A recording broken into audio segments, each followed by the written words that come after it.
ये ओम प्रकाश वाल्मीकि जी का है। इसमें जो प्रतीक हैं वो किसी जाति विशेष के लिए नहीं है, क्योंकि हम सब के अंदर एक ठाकुर है जो न्यायालयों में बैठा हुआ है, विश्वविद्यालयों में बैठा हुआ है, संसद की दहलीज को वो चेक करता है। तो कविता कुछ यूं है। चूल्हा मिट्टी का, मिट्टी तालाब की, तालाब ठाकुर का। भूख रोटी की, रोटी बाजरे की, बाजार खेत का, खेत ठाकुर का। बैल ठाकुर का, हल ठाकुर का, हल की मूठ पर हथेली अपनी, फसल ठाकुर की। कुआं ठाकुर का, पानी ठाकुर का, खेत खलिहान ठाकुर के, गली मोहल्ले ठाकुर के, फिर अपना क्या, गांव, देश, शहर। नमस्ते।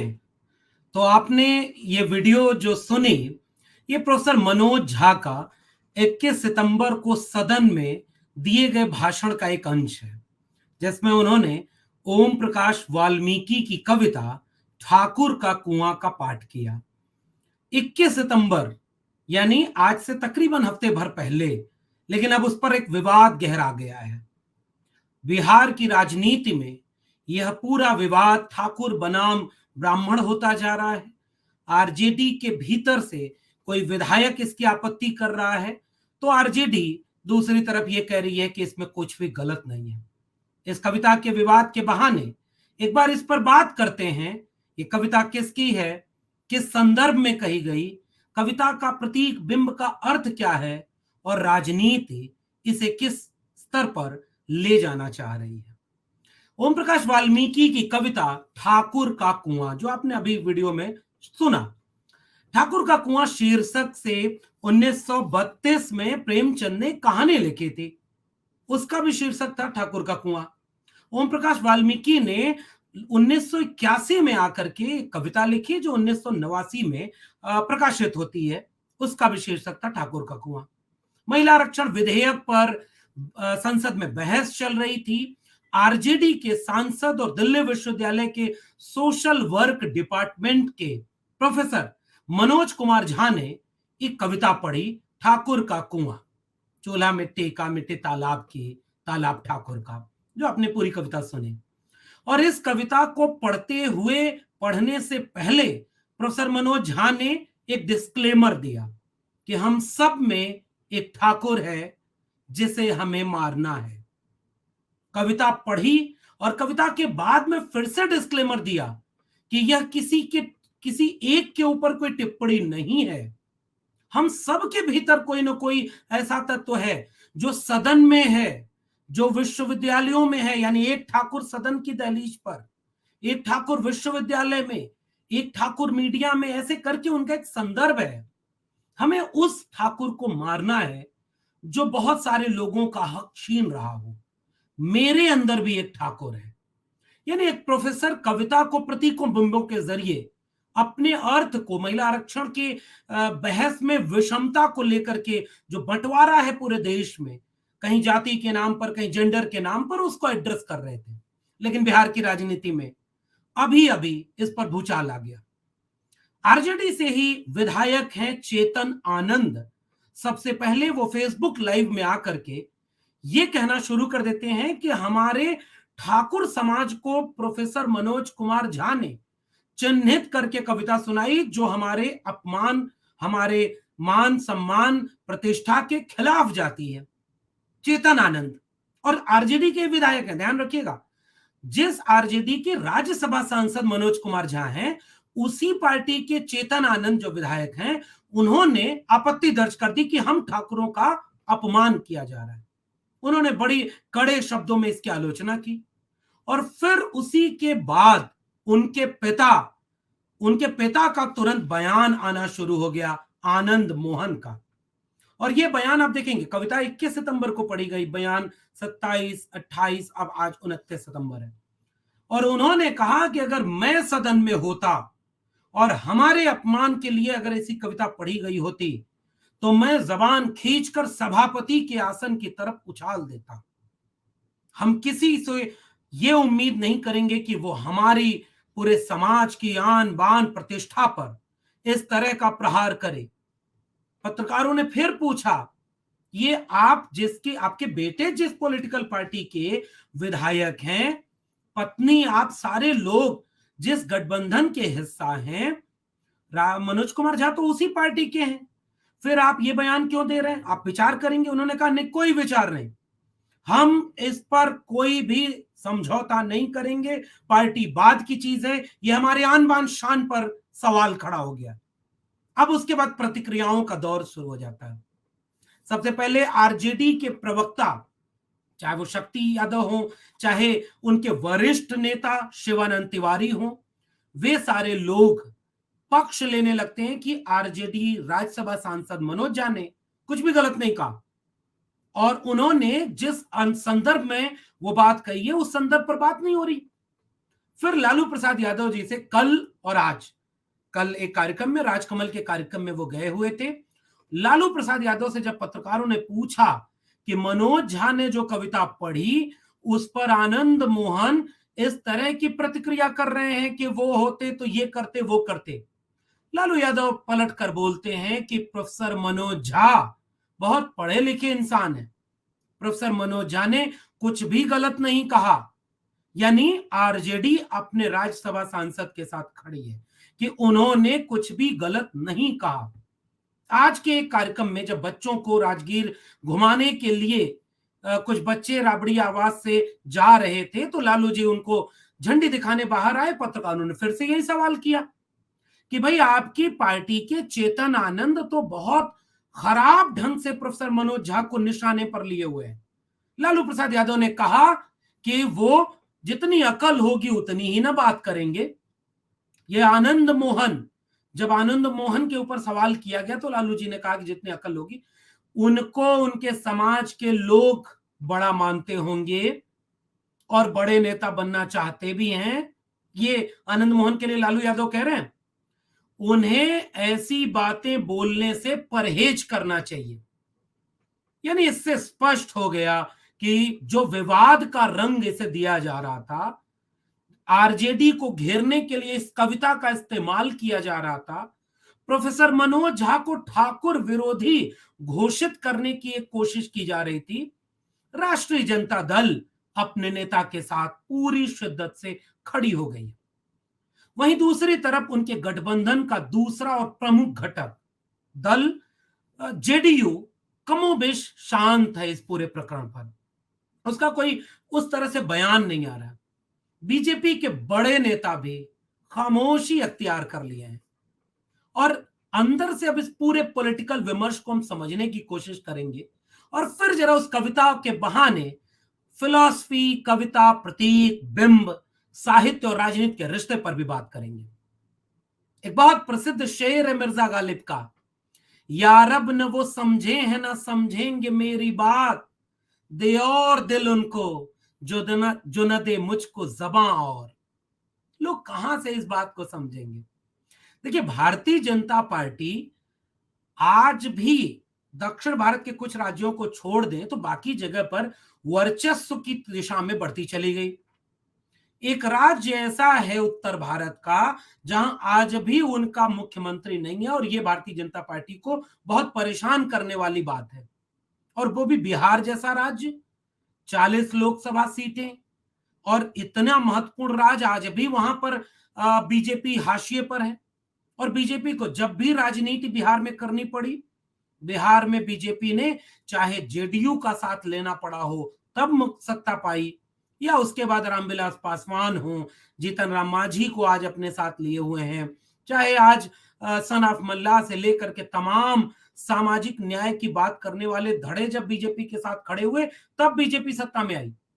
और जैसे ही नीतीश कुमार बीजेपी का साथ छोड़ देते हैं और लालू यादव के साथ खड़े हो जाते हैं, बीजेपी वहां हाशिए पर चली जाती है।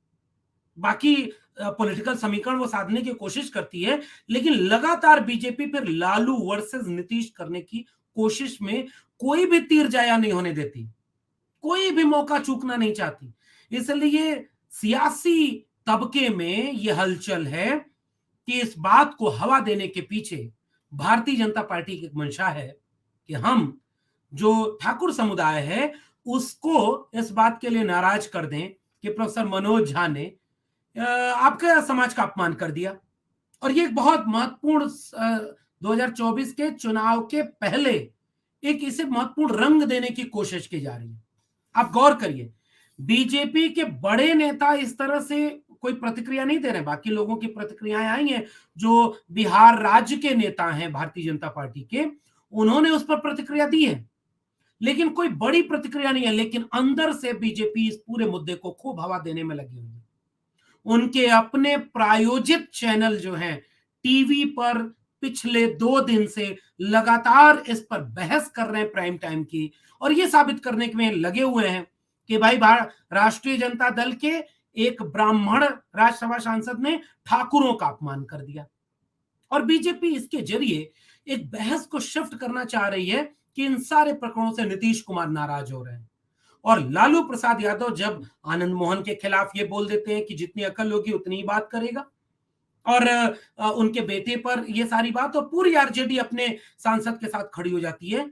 इसके पीछे की राजनीति यह है कि बिहार में सामाजिक न्याय की राजनीति बेहद मजबूत है, और सामाजिक न्याय की राजनीति में वहां की जो दलित जातियां हैं, अन्य पिछड़े वर्ग की जातियां हैं, अति पिछड़े वर्ग की जातियां हैं, मुसलमान तबका, और जो समाजवादी पृष्ठभूमि से आने वाले अपर कास्ट के लोग हैं, इन सब के बीच एक सामाजिक न्याय की राजनीति आप देखने को मिलेगी। डोला प्रथा उसी बिहार में थी। आपको याद होना चाहिए कि आपके घर में अगर आप दलित हैं, अति पिछड़े समुदाय के हैं, और शादी हो गई तो दुल्हन अगर विदाई होके जा रही है तो पहले जाएगी बाबू साहब के यहाँ, और ये इतिहास है। कम्युनिस्ट पार्टियों ने डोला प्रथा खत्म करने के लिए रक्त रंजित आंदोलन किए उसी बिहार में, तब जाकर के ये खत्म हुआ। कम्युनिस्ट आंदोलन इसलिए मजबूत हुआ क्योंकि जातियों के बीच जमीन को लेकर जो बंटवारा था, ज्यादातर जमीनें सामंती तबके के पास थी, और बाकी जो दलित पिछड़ा अति पिछड़ा समुदाय था वो जमीनों के बिना था। वहां से पूरा नक्सल मूवमेंट, जो जमीन का आंदोलन था, वो खड़ा होता है। और लालू यादव चाहे वो हो चाहे नीतीश कुमार हो, दोनों सामाजिक न्याय की राजनीति के प्रतिक्रिया में सामने खड़े होकर आते हैं, उनके पैरोकार हैं। और इसलिए जब कोई ये कोशिश करना चाहता है कि ऊपर की दोनों जातियों को, जैसे आनंद मोहन बार बार कह रहे हैं कि मार्शल कौम को लड़ाने का विचार है, अब यहां से एक दूसरा पक्ष खुलता है। बीजेपी लगातार ये कोशिश कर रही है कि उसमें घुसपैठ किया जाए, दलित वोट बैंक, अति पिछड़ा वोट बैंक। लेकिन लालू और नीतीश आज भी अगर साथ खड़े हैं तो बीजेपी की दाल नहीं गलती। यहां तक कि उन्होंने कुशवाहा जाति के सम्राट चौधरी को प्रदेश अध्यक्ष बनाया हुआ है। पूरा बीजेपी वहां पर दलित और पिछड़ों की राजनीति करती है, लेकिन लालू और नीतीश की जोड़ी को तोड़ने के लिए ऐसे हर मुद्दे पर बीजेपी अंदर से काम करती है। एक तो ये पहलू इसका है, इसलिए इस पूरे विवाद को एक हफ्ते बाद फिर से तूल दिया जा रहा है और लगातार इस पर प्राइम टाइम डिबेट हो रही है। अब इसका दूसरा पहलू देखते हैं। आज जब आनंद मोहन से पत्रकारों ने फिर से पूछा तो उन्होंने कहा कि ओम प्रकाश वाल्मीकि की कविता में ठाकुर का कुआं, जो पूरी कविता है आपने वीडियो के शुरू में सुनी, उस पूरी कविता में ठाकुर को मारने की कहीं कोई बात नहीं कही गई है। आनंद मोहन क्या कह रहे हैं? ठाकुर को मारने की कोई बात नहीं कही गई है, लेकिन प्रोफेसर मनोज झा ने क्यों कहा कि अपने भीतर के ठाकुर को मारो? अब यहां से इसका मैं थोड़ा सा एक अर्थ विस्तार करके राजनीति के साथ साहित्य, समाज और कला की दुनिया को जोड़ना चाह रहा हूं। एक प्रसंग की तरफ आपका ध्यान आकर्षित करना चाह रहा हूं। साहित्यिक और राजनीतिक जगत में ये बात बहुश्रुत है कि जवाहरलाल नेहरू के बड़े अच्छे मित्र थे रामधारी सिंह दिनकर, उसी बिहार के रहने वाले। सदियों की ठंडी बुझी राख सुबुगा उठी, मिट्टी सोने का ताज पहन इठलाती है, दो राह समय के रथ का घर घर नाच सुनो, सिंहासन खाली करो कि जनता आती है। ये लाइनें लिखने वाले दिनकर, एक प्रसंग मिलता है कि सीढ़ी से उतर रहे थे, आगे आगे दिनकर थे, बगल में एक सीढ़ी आगे, और जवाहरलाल नेहरू पीछे उनके साथ उतर रहे थे। जवाहरलाल नेहरू का पैर लड़खड़ाता है, दिनकर अपना हाथ से सहारा दे देते हैं। नेहरू पलट कर कहते हैं कि दिनकर, आज तुम न होते तो मैं तो लुढ़क ही जाता, गिर जाता। दिनकर हाजिर जवाब, एक साहित्यिक व्यक्ति, वो पलट कर कहते हैं कि जब भी राजनीति लुढ़कती है, साहित्य यूं ही उसे सहारा दे देता है। ये एक दौर था जब साहित्य और राजनीति के बीच एक रिश्ता हुआ करता था। राजनीति आज के दांत में चुनावी राजनीति कोई राजनीति कहा जाता है, लेकिन गहरे अर्थों में देखें तो हम सब एक राजनीति करते हैं। ओम प्रकाश वाल्मीकि की कविता शुद्ध एक राजनीतिक कविता है। ठाकुर का कुआं प्रेमचंद की वो शुद्ध रूप से एक राजनीति है कि हाँ, एक गांव में एक ठाकुर का कुआं हुआ करता था और वहां पर पानी पीने को मनाही हुआ करती थी और पानी तक की जाति देखी गई। और तब मैं आपसे कहना चाहता हूं कि अगर पूरे वितान को देखना चाहेंगे, और आनंद मोहन कह रहे हैं कि भाई ठाकुर का कुआं कविता में ओम प्रकाश वाल्मीकि ने तो ऐसी कोई बात नहीं कही ठाकुर को मारो, लेकिन भाई इस देश में सोशल जस्टिस का एक पूरा मूवमेंट है। अगर आज कोई ये पढ़ने लगे कि यहां ठाकुर का अर्थ ठाकुर जाति है और ठाकुर जाति को मारने की बात प्रोफेसर मनोज झा कह रहे हैं, तो हम जैसे नागरिकों को एक सवाल नागरिक समाज से पूछना चाहिए कि क्या राजनीति अब इतनी उथली हो चुकी है कि उसे ये बात नहीं। फिर आप कबीर की कविताओं को कैसे पढ़ेंगे? तुम कत बाबन हम कत सूद और हम कत लोहू तुम कत दूध, जो तू बाबन बाबनी जाया आन बाट काहे नहीं आया, और जो तू तुरक तुरक नहीं जाया भीतर खतना क्यों न कराया। कबीर आज होते तो कबीर का क्या होता। रविदास लिखते हैं जस केलन के पात पात में पात, तस मानुष के जात में जात जात में जात, रविदास मानुष न जुड़े जब तक जात न जात, पूजिए चरण चंडाल के जो होवे गुण प्रवीण, और रविदास ब्राह्मण मत पूजिए जो होवे गुणहीन। आप अगर इनका शाब्दिक अर्थ लें, राजनीतिक अर्थ लें, साहित्यिक अर्थ लें, तो भाई विषमता के खिलाफ तो इस देश में हजारों कविताएं लिखी गई हैं। तुलसीदास जिन्हें आज हिंदूवादी अपना नायक मानते हैं, कवितावली में आकर के उत्तरकांड में तुलसीदास लिख रहे हैं, धूत कहो अवधूत कहो रजपूत कहो जुल्हा कहो कोऊ, काहू की बेटी सो बेटा न ब्याह, काहू जात न विवाह न सो, मांग के खइबो मसीद में सोइबो, लेबे को एक न देबे को दो, तुलसी सरनाम है गुलाम राम को, जाको रुचे सो कहे कछु। जब आप विमर्श को देखेंगे तो उनमें जातियों का जिक्र इस तरह से आया है कि जो शोषण किया उसके खिलाफ कविताएं लिखी गई। शोषक समाज के बीच से रेडिकल कविताएं, पूरा एक मूवमेंट है, बुद्ध से शुरू होता है, कबीर रविदास पलटू दादू भीखा बुल्ले शाह होते हुए आप आज 19वीं और 20वीं सदी के भारत को देखेंगे। एक तरफ ज्योतिबा फुले गुलामगिरी लिख रहे हैं, दूसरी तरफ डॉक्टर भीमराव अंबेडकर जाति का विनाश पुस्तक लिख रहे हैं, एक तरफ डॉक्टर राम मनोहर लोहिया कह रहे हैं पिछड़ा पावे 100 में 60 संसो पाने बादी घाट। तो आप देखिए कि पूरा मूवमेंट रहा है। और उसी बिहार में जगदेव बाबू थे, उन्होंने कहा कि 100 में 90 शोषित हैं, शोषितों ने ललकारा है, धन धरती और राजपाट में 90 भाग हमारा है, यानी इक्वल डिस्ट्रीब्यूशन ऑफ रिसोर्सेज। आज अगर कोई आनंद मोहन इस कविता का पाठ करने लगे तो वो कहेगा कि ये जगदेव बाबू किसको ललकार रहे हैं, 100 में 90 शोषित है, शोषितों ने ललकारा है। और इसलिए अब ऐसा लगता है कि जो प्रतीकों और बिंबों के जरिए हमारी भाषा राजनीति को सक्षम करती है, हम और आज आप सदन में बैठकर देखिए जय श्री राम के नारे गूंजते हैं, अगर कोई विपक्षी दल का सांसद उठकर अपनी शपथ लेने आए या बोलने के लिए खड़े हो, हम कहां से संसद भवन से चलते चलते जब नई इमारत संसद भवन की बनाते हैं तो उसी संसद भवन में एक मुसलमान चुने हुए सांसद को एक भाजपा का सांसद कटुआ से लेकर के आतंकवादी तक कह देता है। उस सदन में खड़े होकर अगर विश्वविद्यालय में पढ़ाने वाला एक प्रोफेसर अपने महिला आरक्षण विधेयक पर होने वाली बहस में कविता के प्रयोग के जरिए एक साहित्यिक, सांस्कृतिक और दार्शनिक विमर्श को राजनीति में लाकर समृद्ध बहस कर रहा है, उसको अगर अभिधा में समझ करके इस कदर उसको जलील करके राजनीति करने की कोशिश की जाएगी, तो आप विचार करिए, बिना कविता के बिंबों प्रतीकों को समझे हम केवल अभिधा में बात करने लगेंगे तो फिर संवाद कितना मुश्किल होता चला जाएगा। आज की तारीख में उसी सदन में खड़े होकर जब जावेद अख्तर ने एक शेर पढ़ा था, स्याह रात नाम लेती नहीं ढलने का, यही तो वक्त है सूरज तेरे निकलने का, उसी सदन में खड़े होकर तमाम साहित्यिक लोगों ने, वो मधु लिमये का सदन है, वो शरद यादव का सदन है, वो किशन पटनायक का सदन है, जहां खड़े होकर ऐसे तमाम लोग कविताओं के जरिए अपने कहने को विस्तार देते थे, क्योंकि जो समाज है उससे वो कविताएं जोड़ती थी। आज प्रोफेसर मनोज झा, अगर आप उनका सिलसिलेवार एक पूरा बयान सदन में दिए गए भाषणों को सुनेंगे तो आप ये पाएंगे कि आज की तारीख में अगर चंद सांसद बहुत सधी हुई भाषा में सटीक तरीके से पूरे व्याकरण को बदल रहे हैं राजनीति के, तो उसमें प्रोफेसर मनोज झा एक नाम है। वो मेरे दिल्ली विश्वविद्यालय के सोशल वर्क डिपार्टमेंट में प्रोफेसर हैं, और कविता के प्रयोग के साथ जब उन्होंने डिस्क्लेमर भी दिया कि एक ठाकुर हमारे अंदर भी है, भाजपा इसीलिए इस पूरे मसले पर खामोश है कि भाई ये ठाकुर बनाम बनिया हो रहा है, ठाकुर बनाम ब्राह्मण हो रहा है, तो होने दो, हमें तो दोनों का वोट चाहिए।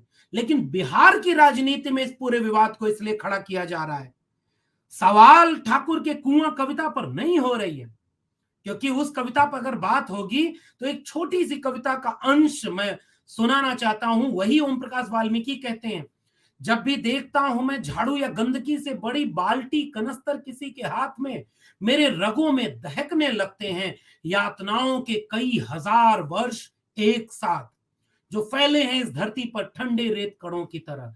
मेरी हथेलियां भीग जाती हैं पसीने से, आंखों में उतर आता इतिहास का स्याहपन अपनी आत्म घाटी कुटिलताओं के साथ। झाड़ू थामे हाथों की सरसराहट साफ सुनाई पड़ती है भीड़ के बीच, बियाबान जंगल में सनसनाती हवा की तरह। वे तमाम वर्ष वृत्ताकार होकर घूमते हैं, करते हैं छलनी लगातार, उंगलियों और हाथों को नस नस में समा जाता है ठंडा ताप। और ध्यान से समझिए ओम प्रकाश वाल्मीकि की कविता, गहरी पथरीली नदी में असंख्य मूक पीड़ाएं कसमसा रही हैं, मुखर होने के लिए रोष से भरी हुई कि बस अब बहुत हो चुका, चुप रहना, निरर्थक पड़े रहना, अब काम आएंगे संतप्त जनों के। यानी आप कल्पना करिए कि ओम प्रकाश वाल्मीकि हिम्मत नहीं है किसी आनंद मोहन को यह बात कहने की कि इस देश के दलितों ने कैसे कविताएं लिखी हैं।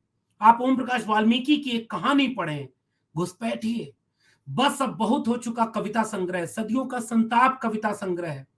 और इन कविता संग्रह और दलित विमर्श के एक बहुत बड़े आइकॉन है ओम प्रकाश वाल्मीकि। उन्होंने दलित साहित्य का सौंदर्य शास्त्र लिखा है, और इसलिए आप विश्वास करें कविता पर बहस करने की हिम्मत आज की तारीख में किसी को नहीं है।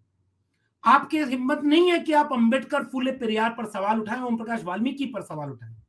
लेकिन बीजेपी की राजनीति और दक्षिणपंथी राजनीति अब इस पूरे विवाद को बिहार की राजनीति में इसलिए ले आना चाहती है ताकि बिहार की राजनीति के समीकरण बदले जाएं, आपस में लड़वाया जाए, ताकि 24 में वहां से कोई गलियारा खुले और 2-4-10 सीटें और बढ़ जाएं।